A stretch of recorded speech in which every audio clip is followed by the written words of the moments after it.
What's going on, guys? My name's Kieran Burns. Today we're going to be making a Christmas beat.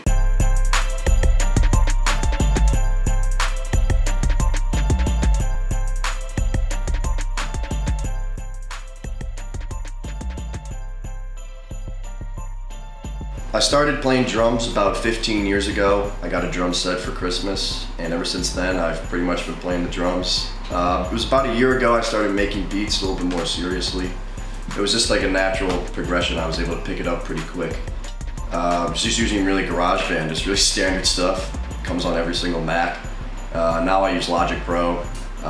It's just like the more professional version of GarageBand. I really like the interface. Definitely does everything I need it to do. First thing I do when I'm about to make a song is I usually try to find a good sample online. There's a bunch of free sample websites, you can just download them.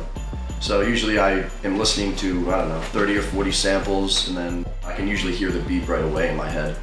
And then from there I pretty much work on layering down the drums. And then usually after that I work on accentuating the lead part itself, which is usually the sample, with something like plucked instruments, bells. Then I'll record a bass, usually an 808. Then I'll do percussion parts. Then again I'll move into a plucked instrument, usually some type of bell. Then after that I'm adding all the plugins, making sure all the things are EQ'd correctly. That way that there's not too much sound coming in to certain frequencies. Usually each instrument has its own frequency. So I usually try to keep it as the drums take the low end with the bass, and then the lead sample part will probably take the higher end of the frequencies. But if I'm recording it for a freestyle, I usually cut out almost all vocal frequencies, which fall between, on the higher end. That way the singer can actually fill up that actual section of the frequency. So that's usually the way that I go through the process.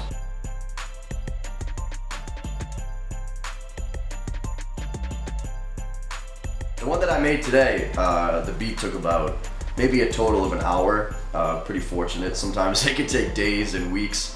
I have ones that I'm still working on now that I've been working on for a couple months now. But this one, sometimes they're layups. They're so easy. You can hear the song right away in your head, and then everything comes out totally fine the first try. So that doesn't happen all the time, but it does happen from time to time.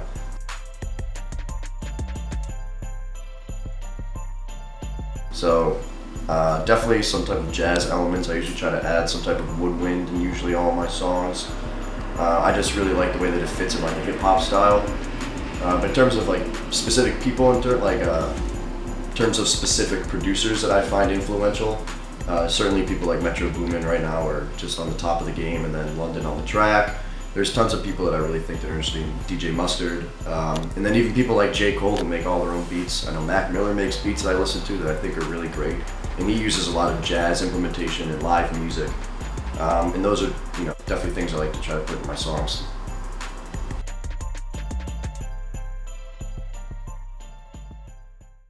All right. So we're gonna switch pace here. I'm just gonna hand record these drums. It'll make explaining it more sensical. So we're gonna make a Christmas beat because it's Christmas time. So the first thing you have to do, obviously, is find your sample and then add jingle bells to it, because that's the best way to do it.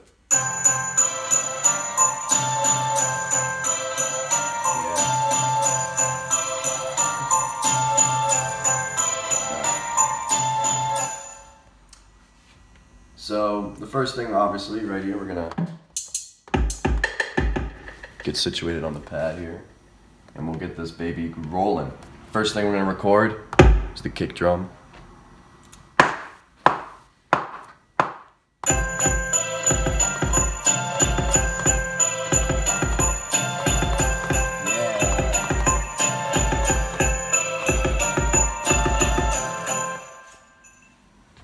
After that, this is real easy right here. Best part about software like this is that it can quantize it for you, which means it actually will put it on the beat for you. You don't even have to make it. You don't have to be good. Anyone can do it. So right here, we're going to quantize it to the nearest 16th note, because I'm usually not that bad. And what we're going to do is we're just going to drag that right across as the loop.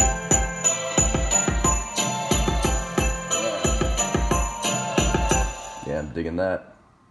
we're probably gonna go with a clap on the for my snares on the 2 and the 4.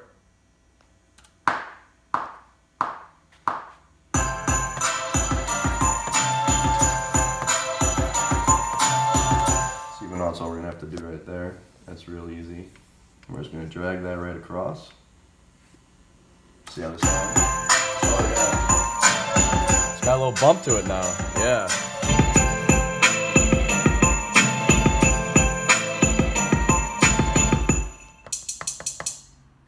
Next up, we're gonna get our hi-hats ready. And this thing will be sounding like a real song.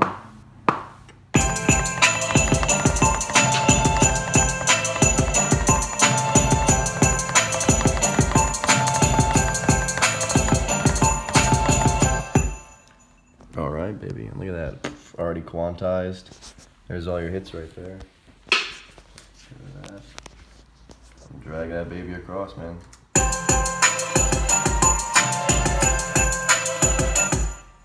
Usually what I like to do with the hi-hats, I just usually pick a random spot.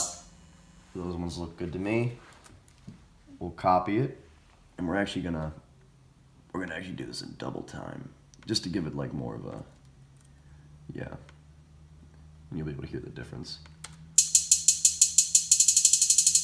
Yeah, just to give it some type of a little bit more flavor as opposed to just straight.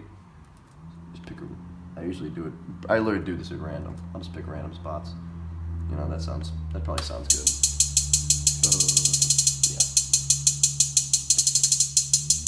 Yeah. Okay. That'll be good.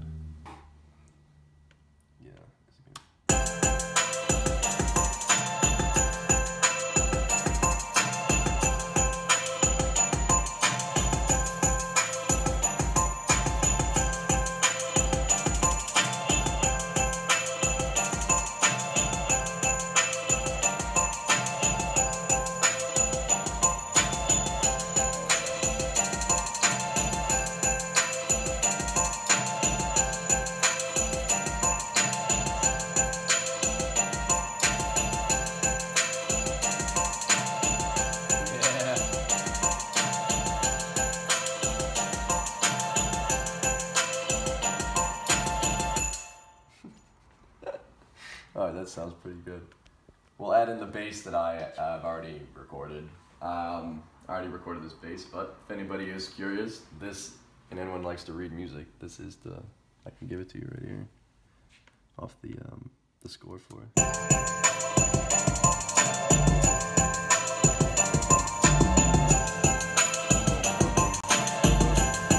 Yeah, very simple. Simple bass.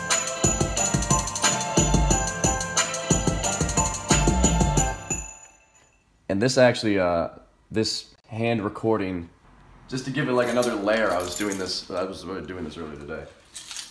I just tossed my keys up in the air and I was like, that would be a kind of a cool sound, like in a song. So I actually came over to my computer, I hand recorded it, and then started messing around with it, changed the EQ, I put a reverb on it, so now this is my keys. That's what my keys sound like. And that plays in the background, just gives it like an extra layer. And it's that easy. Your Christmas beat.